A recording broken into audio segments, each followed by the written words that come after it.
Gratulujem domácim k víťazstvu zaslúženému a myslím si, že výsledok aj vlastne celý ten zápas zodpovedá momentálnemu pomeru síl medzi Ružomberkom a Good Angels.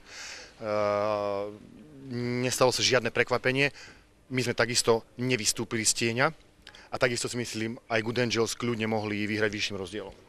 Čiže myslím si, že je to absolútne odzrkadlené to, čo sa dialo na ihrisku v tom výsledku. Čo sa momentálne v Ružomberku s družstvom deje, pretože naozaj určite fanúšikovia ani manažment takéto postavenie tímu, možno aj takúto hru neočakávali. My v klube držíme spolu a proste ja zastám názor, lebo všetci to porovnávajú v Lani a neviem čo. My nie sme momentálne na tom o nič horšie, ako v Lani toto družstvo, ktoré tu prehlo takisto 37 v Košiciach v novembri v Lani. Čiže vravím, je tam Elka, je to ťažké pre nás, máme úzky kader, bohužiaľ máme zranené momentálne dve hráčky, na ktorých sme mali založený náš útočný koncept. Hej, momentálne hľadáme, kde by sme mohli byť nebezpeční. Keďže nemáme tieto dve hráčky a momentálne z našej silnej stránky, ktorá mala byť pod obručou, sa stala slabina.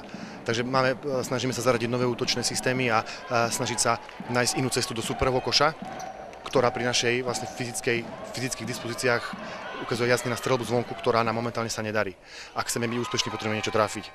Len keby hrala dneska Stephanie Murphy, tak by ten zápas bol úplne iný, pretože Levčanka by neskorovala 18 bodov do polčasu a rozdiel medzi týmami bol asi 15 alebo 17 bodov.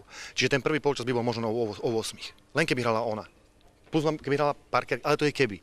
Čiže momentálne ste mohli vidieť dvojičky Lucia Hadačová, 18-ročná dievčina proti Levčanke. Remenárová Veronika, 16-ročná dievčina proti Kupčikovej. 19-ročná Westerberg proti Krivačevič. Čiže videli sme takéto dvojice dneska na ihrisku a áno, nepadalo nám do koša, urobili sme veľa chýb, ale čo pri kvalitném obrannom systéme Good Angels nie je ľahké skórovať. A ja chcem povedať, že proste ja stojím za dievčatami, ja som hrdý, ako bojovali do poslednej sekundy.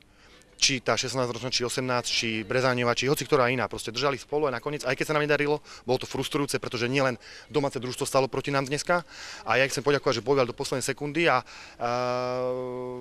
nedali Good Angels proste v poslednej štvrtine do poslednej sekundy nič zadarmo.